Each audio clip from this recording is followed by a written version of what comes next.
Red టీవీలో మీ వ్యాపార ప్రకటనల కోసం ఈ నంబర్ని సంప్రదించండి. నమస్కారం సార్. నమస్తే. సార్, నగరిలో రోజా గారికి పోటీగా అనుష్క గారు రంగంలోకి దిగబోతున్నట్టు ఒక వార్త ప్రచారంలో ఉంది సార్. అసలు ఈ వార్తలో నిజమెంత ఉంది? అనుష్క గారు ఎందుకు ఈ విధంగా నగరిలో పోటీ చేయబోతున్నారు? మరి ఏ పార్టీ నుంచి చేయబోతున్నారు? మరి ఈ నేపథ్యంలో ఆమె బయోగ్రఫీ కూడా కాస్త చెప్పండి సార్. రోజా మీద రోజు ఏదో ఒక వార్త వైరల్ అవుతూనే ఉంటుంది.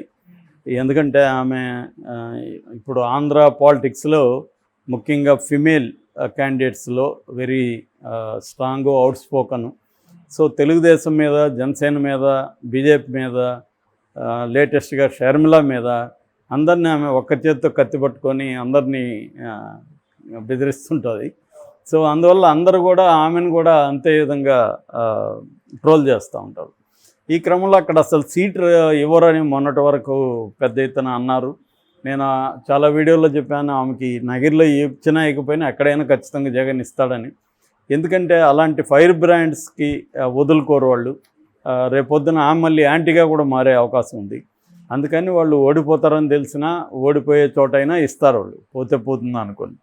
సో అలాంటిది ఆమె నగిరిలో ఇచ్చారు. నగిరిలో నేను నిన్న కొంత విచారిస్తే ఈమె ఓడిపోయే ప్రసక్తి ఏమీ లేదని కొంతమంది చెప్తున్నారు. ఎందుకంటే ఈ భానుప్రకాష్ అవతల అతను కూడా యాక్టివ్గా లేడు అనేది కొంతమంది చెప్తున్నారు. నిజం తెలియదు, కానీ ఏదేమైనా ఆమెకు కష్టమే, అంత ఈజీగా అయితే రాదు. ఎందుకంటే గత 2 ఎలక్షన్లో కూడా ఫస్ట్ ఎలక్షన్లో 854 ఎంతో వచ్చాయి ముద్దుకృష్ణనాయుడుతో, గాలి ముద్దుకృష్ణనాయుడు. దాని తర్వాత 2019లో 2500 చిల్లరతో ఆమె గెలిచింది, గాలి భానుప్రకాష్, ముద్దుకృష్ణనాయుడు పెద్ద కొడుకు. సో ఇప్పుడు కూడా గాలి భానుప్రకాష్కి ఇచ్చారు కాబట్టి టైట్ ఉంటుంది. అయితే ఇప్పుడు కొత్తగా ఒక వార్త ఈరోజు మార్నింగ్ నుంచి వైరల్ అవుతుంది. అదేంటంటే అక్కడ తెలుగుదేశం కాకుండా జనసేనకు సీటు ఇవ్వబోతున్నారు. జనసేన పవన్ కళ్యాణ్ పావులు గదిపి అనుష్కని అక్కడ రంగంలోకి దించబోతున్నాడు. అంటే సినిమా నటితో ఎదుర్కోవాలి. అనుష్క వస్తే చాలామంది సినిమాలు కూడా అక్కడ ప్రమోట్ చేస్తారు. అనుష్క అయితే తమిళ్లో కూడా ఆమె పాపులర్ కాబట్టి ఆ బెల్ట్ ఏంటంటే తమిళియన్స్ కూడా ఎక్కువ ఉంటారు ఆ నగరి నియోజకవర్గంలో. సో తమిళియన్స్ కూడా ఉంటారు కాబట్టి ఆమె అయితే చేయగలదు అని వార్త వస్తుంది. ఇది ఎంత నిజమో తెలియదు, కానీ అట్లా ఒకవేళ జరిగితే మాత్రం ఖచ్చితంగా ఇంట్రెస్టింగ్ ఉంటుంది. రోజాకి కూడా ఛాలెంజింగ్గానే ఉంటుంది. కాకపోతే అనుష్కకి ఆ కైండ్ ఆఫ్ మాట్లాడే ఇది ఉందా అనేది డౌట్. మామూలుగా చూస్తే ఆమె అంతగా ప్రాలిఫిక్గా మాట్లాడదు. అయితే ఈ కాంటెక్స్లో కొద్దిగా మనం ఆమె అసలు ఒకవేళ కంటెస్ట్ చేస్తే మళ్ళీనా చెప్పుకోవాలి కాబట్టి అసలు ఆమె ఎవరు, ఆమె బ్యాక్గ్రౌండ్ ఏంటి, ఎలా సినిమా రంగంలోకి వచ్చింది, ఇది ఇంట్రెస్టింగ్గా ఉంటుంది. ఎందుకంటే అనుష్కది దక్షిణ కన్నడ జిల్లా పుత్తూరు తాలూకా బెల్లిపడై అని ఒక గ్రామం. వాళ్ళ అమ్మ ప్రఫుల్ల రాయ్, వాళ్ళ నాన్న విఠల్ శెట్టి ఇంజనీరు, ఆమె ప్రఫుల్ల రాయ్ అని ఆమె హౌస్ వైఫ్. ఈమెకు 2 అన్నలు, గుణరంజన్ శెట్టి, డాక్టర్ సాయి రమేష్ శెట్టి. ఈ Sai Ramesh Shetty doctor, medical doctor. Gunaranjan Shetty వ్యాపారస్తుడు. ఆ మధ్య గ్యాంగ్స్టర్లతో కూడా సంబంధాలు ఉందని, ముఖ్యంగా మొత్తప్పరైతో సంబంధాలు ఉన్నాయి, మళ్ళీ గొడవలు వచ్చాయి, ఇవన్నీ కూడా వచ్చాయి. సో ఏదేమైనా ఈమెది అది ఫ్యామిలీ. బట్ వీళ్ళు బెంగళూరులో వచ్చారు. వీళ్ళ కులం వచ్చి బంట్స్ అంటారు వీళ్ళని. బంట్ అంటే మనం బంటు అంటాం కదా, రాజబంటు అని. వాళ్ళు కూడా ఒకప్పుడు సైన్యంలో పనిచేసేవాళ్ళు. బంట్ అనే కులం. ఈ బంట్ అనే కులం ఏం చేస్తారమ్మా, ఈ మంగళూరు ఏరియాలో ఎక్కువ ఉంటారు, సౌత్ కన్నడ. వీళ్ళు ఇంటి పేరు పక్కన శెట్టి కానీ రాయ్ కానీ వస్తుంది. ఇప్పుడు ఐశ్వర్య రాయ్, ప్రకాష్ రాయ్, యాక్చువల్గా మనం ప్రకాష్ రాజ్ అంటాం, కన్నడలో ప్రకాష్ రాయ్ అంటారు వాళ్ళు. సో ఆయన కూడా ఇదే అన్నమాట, బంటే. ఇట్లా సునీల్ శెట్టి, ఆమె ఎవరు, శిల్పా శెట్టి, ఇలాగ వీళ్ళందరూ కూడా ఇక్కడే ఆరిజిన్ వాళ్ళది. సో వీళ్ళకి రాయని కానీ శెట్టి అని కానీ వస్తుంది. అందుకే వీళ్ళ అమ్మ పేరేమో ప్రఫుల్ల రాయ్ అని ఉంది, వీళ్ళ తమ్ముడి పేరేమో రమేష్ శెట్టి అని ఉంది, వీళ్ళ నాన్న పేరు కూడా విఠల్ శెట్టి అని ఉంది. ఈ అమ్మాయి పేరు కూడా అసలు పేరు స్వీటీ శెట్టి. చాలామంది ఏమనుకుంటారు, స్వీటీ అనేది ముద్దు పేరు అనుకుంటారు, కానీ ఈ అమ్మాయి అసలు పేరే స్వీటీ శెట్టి. వాళ్ళ ఇంట్లో వాళ్ళు పెట్టింది స్వీటీ శెట్టి అని పెట్టారు. సో ఈ అమ్మాయి బెంగళూరులో చదువుకునింది. బెంగళూరులో ఈస్ట్ వుడ్ హై స్కూల్లో చదువుకునింది. తర్వాత మౌంట్ కార్మెల్ కాలేజీలో కంప్యూటర్స్ చదువుకునింది. అయితే ఈ అమ్మాయి యాక్చువల్గా డిగ్రీ చేరే ముందు బైపీసీ చేరుతానని వాళ్ళ నాన్నతో చెప్పింది. తను కూడా డాక్టర్ అవుతామని. అయితే వాళ్ళ నాన్న వద్దన్నాడు. ఎందుకంటే వాళ్ళ కొడుకు డాక్టరే, వాళ్ళ ఇంట్లో కూడా చాలామంది డాక్టర్స్ ఉన్నారు. డాక్టర్ ఉంటే టైము ఫ్యామిలీకి స్పెండ్ చేయలేవు, ఎక్కువ అవర్స్ పని చేయాలి. రెండోది నీకు జాబ్ రావడానికి కూడా చాలా టైం పడుతుంది, ఎక్కువ చదువుతూనే ఉండాలి. ఇవన్నీ ఎందుకు అంటే సరే వాళ్ళ నాన్నలాగా ఇంజనీర్ అవుదామని అనుకున్నది బీటెక్ చదివి. కాకపోతే డిగ్రీ చదివేటప్పుడు ఈ అమ్మాయి యోగాలో జాయిన్ అయింది, యోగా నేర్చుకుంది. అక్కడ నుంచి ఈ అమ్మాయికి యోగా పిచ్చి పట్టింది. దాంతో డిగ్రీ తర్వాత ముంబై వెళ్దామని ప్లాన్ చేసుకుంది. తన ఫ్రెండ్స్ ఎవరో ఉంటే ముంబైలో మన భరత్ ఠాకూర్, భూమిక అనే ఒక హీరోయిన్ ఉండింది కదా, వాళ్ళ హస్బెండ్, ఈయన ప్రొడ్యూసర్ కూడా. ఈయన అక్కడ యోగా నేర్పిస్తున్నాడు. సో ఈ అమ్మాయి కూడా అక్కడ ఫ్రెండ్ ద్వారా పోయి యోగాలో జాయిన్ అయింది. ఓకే. అక్కడ ఈ నివాస్ అని ఒక డైరెక్టర్ షూల్ అనే ఒక సినిమా తీశాడు. మన రామ్ గోపాల్ వర్మ ఒకప్పుడు ఆఫీస్ బాయ్, రామ్ గోపాల్ వర్మ దగ్గర ఈ నివాస్ ఆఫీస్లో ఉండేవాడు. తర్వాత అతను డైరెక్టర్ అయ్యాడు. చాలా మంచి ఫిల్మ్స్, క్వాలిటీ ఫిల్మ్స్ తీశాడు. తర్వాత తగ్గిపోయింది. సో వాళ్ళ వైఫ్ కూడా యోగా నేర్చుకున్నది. సో ఈ అమ్మాయికి ఏమో ఈ స్వీటీ సిటీకి యాక్టింగ్ అంటే ఇష్టం, కానీ బాగా సిగ్గు ఎక్కువ. అంటే ట్రెడిషనల్ ఫ్యామిలీ వాళ్ళది, సినిమాలు చూసేవాళ్ళు కాదు, మోడర్న్ డ్రెస్సుల్ని అలో చేసేవాళ్ళు కాదు. కొంచెం సిగ్గు కూడా ఎక్కువ ఈ అమ్మాయికి. అందువల్ల ఎవరికి చెప్పలేదు. అయితే ఈ విషయాన్ని భరత్ ఠాకూర్ గ్రహించి అతను నివాస్కి చెప్పాడు. ఇట్లా నివాస్, ఆ అమ్మాయికి సినిమాలు ఇష్టం ఉంది, నువ్వేమన్నా ట్రై చేయంటే. అదే టైంలో సూపర్ సినిమా ప్లాన్ చేసుకొని పూరి నివాస్ని అడిగాడు, ఎవరన్నా ఉంటే నాకు చెప్పు, నేను అవన్నీ చూసుకొని ముంబైకి వస్తానని. అతను ఈ అమ్మాయికి పూరి నెంబర్ ఇచ్చి నువ్వు పూరికి ఫోన్ చేయన్నాడు. కానీ ఈ అమ్మాయికి సిగ్గు వల్ల పూరికి ఫోన్ చేయకుండా ఫోన్ చేసేదనని చెప్పేసింది భరత్ ఠాకూర్కి. సరే ఫోన్ చేశారులే అనుకున్నారు వీళ్ళు. తర్వాత పూరి ముంబైకి వెళ్తే నివాస్ అడిగాడు, ఇట్లా స్వీటీ అనే ఒక అమ్మాయికి ఇచ్చాను, ఫోన్ చేసిందంటే ఎవరు చేయలేదన్న. అప్పుడు అడిగితే లేదు నేను చేయలేదని చెప్పింది.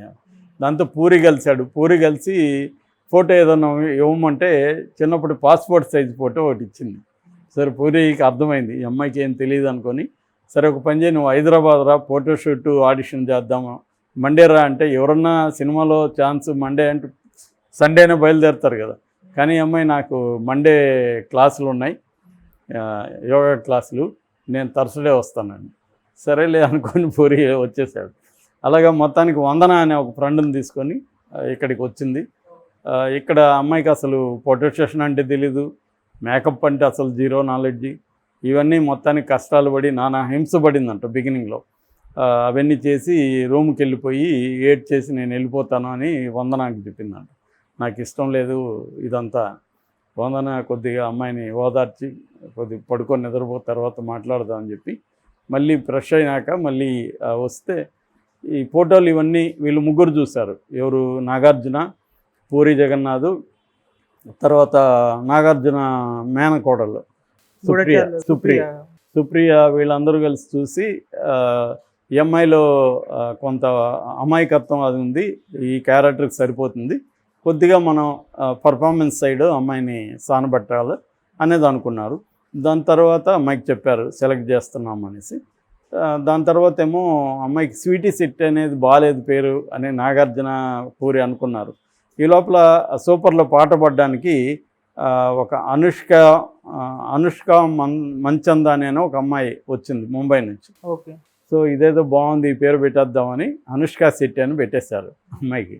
సో అలాగా స్వీటీ శెట్టి పేరు అనుష్క శెట్టిగా మారిపోయింది. అట్లాగా 2005లో మార్చి 12వ తేదీ ఫస్ట్ టైం షూటింగ్లో పాల్గొనింది. నాగార్జున, సుప్రియ, ఇతను పూరి ముగ్గురు జాగ్రత్తగా అమ్మాయిని మెల్లగా ట్రైన్ అప్ చేసుకున్నారు. అలా అమ్మాయి షైన్ అయింది. సో అందుకని ఇప్పటికి కూడా నాగార్జున నా గాడ్ ఫాదర్ అని చెప్తుంది. సుప్రియని కూడా చాలా వాళ్ళే నాకు ఇచ్చేసారని, లైఫ్ ఇచ్చారని చెప్తుంది. ఇంకా తర్వాత మహానంది, విక్రమార్కుడు, అస్త్రం, స్టాలిన్, డాన్ ఇలాంటి అన్ని సినిమాలు వచ్చాయి. అప్పటి వరకు ఆ అమ్మాయి పెద్దగా యాక్టింగ్ రాలేదని ఒక ఇంటర్వ్యూలో చెప్పింది. విక్రమార్కుడు సినిమాలో రాజమౌళి చేశాడు. రాజమౌళికి ఉండే ఒక ఇదేంటంటే తనే యాక్ట్ చేసి చూపిస్తాడు ప్రతి క్యారెక్టర్. అందువల్ల యాక్టర్స్కి ఒక్కోసారి ఈజీ అయిపోతుంది, ఒకసారి కష్టం ఉంటుంది. వాళ్ళు ఇంప్రొవైజ్ చేయాలనుకుంటే కష్టం, జస్ట్ ఫాలో అయిపోదాం అనుకుంటే ఈజీ. ఈ అమ్మాయి అలాగ ఫాలో అయిపోయేది, రాజమౌళి ఏం చెప్తే అది చేసేసేది. అందువల్ల ఇంప్రొవైజ్ చేసే ఇది రాలేదు అప్పటికి. అంతకుముందు వచ్చినవన్నీ రెగ్యులర్ క్యారెక్టర్లు. అందుకని ఫస్ట్లో ఈమె యాక్టింగ్ నేర్చుకునేది ఎక్కడంటే అరుంధతి సినిమాలో. శ్యాంప్రసాద్ రెడ్డి సెలెక్ట్ చేశాడు ఈమెని. చేసిన తర్వాత అది 265 రోజులు పట్టింది కాల్ షీట్లు. రెండోది ఏంటంటే విపరీతమైన టేకులు తినింది. కోడి రామకృష్ణ వీళ్ళు కాంప్రమైజ్ అయ్యేవాళ్ళు కాదు, పెర్ఫార్మెన్స్ కావాలి. వాళ్ళేమో నేర్పి ఇట్లా చెయ్యి అని చూపించేవాళ్ళు కాదు, ఎలా చేయాలో చెప్పేవాళ్ళు, ఈమె చెయ్యాలి. అలాగా చాలా కష్టాలు పడ్డాను నేను దాంట్లో, అక్కడే రియల్ యాక్టింగ్ నేర్చుకున్నాను అని చెప్పింది.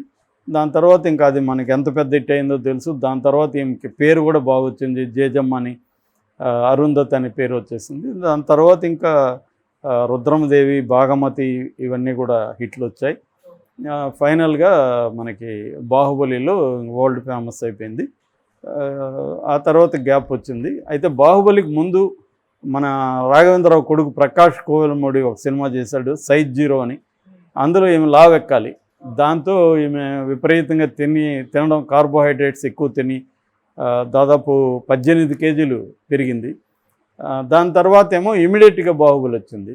బాహుబలి ఏమో సన్నగా ఉండాలి, కానీ టైం లేదు. అందువల్ల బాహుబలిలో మనం జాగ్రత్త గమనిస్తే కొన్ని చోట్ల లావుగా, కొన్ని చోట్ల సన్నగా కనిపిస్తుంది అనమాట. ఇది కారణం అనమాట. సో దాని తర్వాత ఈ మధ్య నేను ఒక స్టిల్ చూసాను, మలయాళ సినిమాకి మళ్ళీ విపరీతంగా స్లిమ్ అయిపోయింది. సో ఈ మధ్య చేస్తుంది, కొద్ది గ్యాప్ వచ్చింది మధ్యలో. సో ఇది బేసిక్గా అమ్మాయి బయోగ్రఫీ. బట్ దాదాపు 40 ఏళ్ళు వచ్చిన పెళ్ళి అయితే చేసుకోవాలి. మధ్యలో ప్రభాస్తో పెళ్ళని చాలాసార్లు అన్నారు, ఆమె కూడా అనింది చాలాసార్లు నాకు ప్రభాస్కి పెళ్లి చేశారు అభిమానులని. సో మొత్తానికి అలా ఉండిపోయింది. అమ్మాయికి ఫ్రెండ్స్ అంటే చాలా ఇష్టం అని చెప్తుంది, ఫ్రెండ్స్కి హెల్ప్ చేయడం కానీ చాలా ఇష్టం అని. అట్లాగే అనేక సోషల్ యాక్టివిటీస్ కూడా చేస్తుంది. ఇంకోటి అమ్మాయి ట్రైట్ ఏంటంటే, అమ్మాయికి టెన్షన్ వచ్చినా, టైర్డ్ అయిపోయినా ఏడవడం అనేది అమ్మాయికి అలవాటు. సో ఏడ్చేసి నిద్రపోతే ఫ్రెష్ అయిపోతుంది మార్నింగ్కి. చాలాసార్లు వాళ్ళ అమ్మకు ఫోన్ చేసి నేను ఈ ఫీల్డ్ నుంచి వచ్చేస్తానని ఏడ్చేదంట. వాళ్ళమ్మకి ఏమై నేచర్ తెలుసు కాబట్టి కాసేపు ప్యాంపరింగ్ చేసి రేపు మాట్లాడదాం పడుకో అంటే పడుకుని ఫ్రెష్ అయినాక మళ్ళీ రేపు మామూలే. అలా అమ్మాయి నాకు అదొక థెరపీలాగా ఏడుపు అనేది. ఏ సమస్య ఉన్నా ఏడ్చేసి నిద్రపోతాను, మార్నింగ్ మళ్ళీ మామూలు అయిపోతుంది అని చెప్తుంది. So interesting lady. నాకు తెలిసి పోటీ చేయదని నేను అనుకుంటున్నాను, ఎందుకంటే ఈ అమ్మాయి యాటిట్యూడ్కి ఎలక్షన్లు సూటు కాకపోవచ్చు. రోజా లాంటి అమ్మాయిని ఎదుర్కోవాలంటే అంత ఈజీ కాదు. సో కష్టమే, ఎవరో పుట్టించారని అనిపిస్తుంది, చూడాలి.